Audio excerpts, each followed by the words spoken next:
দাবি আদায়ে আবারও রাজপথে চাকরিচ্যুত বিডিআর সদস্য ও তাদের পরিবারের সদস্যরা। মঙ্গলবার সকাল থেকেই কেন্দ্রীয় শহীদ মিনারে অবস্থান নেন তারা। পিলখানা হত্যাকাণ্ডে গ্রেফতার হয়ে জেলে থাকা স্বজনকে ছাড়া ১৬ বছর ধরে করুণ দিনাতিপাতের অভিজ্ঞতা তুলে ধরে কান্নায় ভেঙে পড়েন কেউ কেউ। দ্রুত ফিরে পেতে চান স্বজনকে। আমরা চাই যে নির্দোষ বাবা এবং ভাইরা জেল হতে মুক্তি চাই। আপনাদের গায়ে যদি কোনো আঘাত আসে আপনারা আপনাদের সামনে আমার ছেলেটাকে দিবেন, তবুও যেন আমার বাবা আমার কাছে ফিরে আসে। সম্প্রতি জামিনে মুক্তি পাওয়া ও চাকরিচ্যুত বিডিআর সদস্যদের অভিযোগ, তাদের অনেকেই অপরাধ না করেও জেল খেটেছেন। একই সাথে সাজার মেয়াদ শেষ হলেও এখনো কারাবন্দী অনেকে।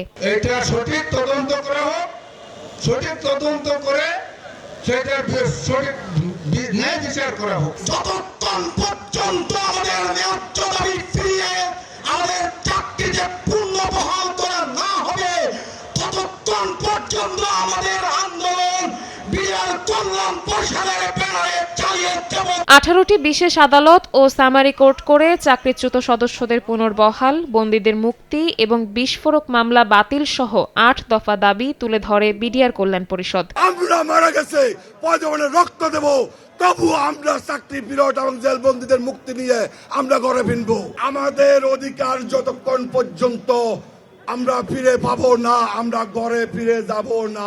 আন্দোলনে সংহতি জানিয়ে দ্রুত দাবি মেনে নিতে প্রধান উপদেষ্টার হস্তক্ষেপ চান বৈষম্য বিরোধী ছাত্র আন্দোলন ও ছাত্র অধিকার পরিষদের নেতারা। বুধবার দুপুর 12টার মধ্যে দাবি মেনে নিতে সময় বেঁধে দেন তারা। কাল 12টার মধ্যে সরকারের পক্ষ থেকে এই দাবি দাওয়াগুলো সম্বন্ধে কোনো প্রকার কোনো পজিটিভ বার্তা আসে, তাহলে আমাদের এই আন্দোলন আরো তীব্র হবে।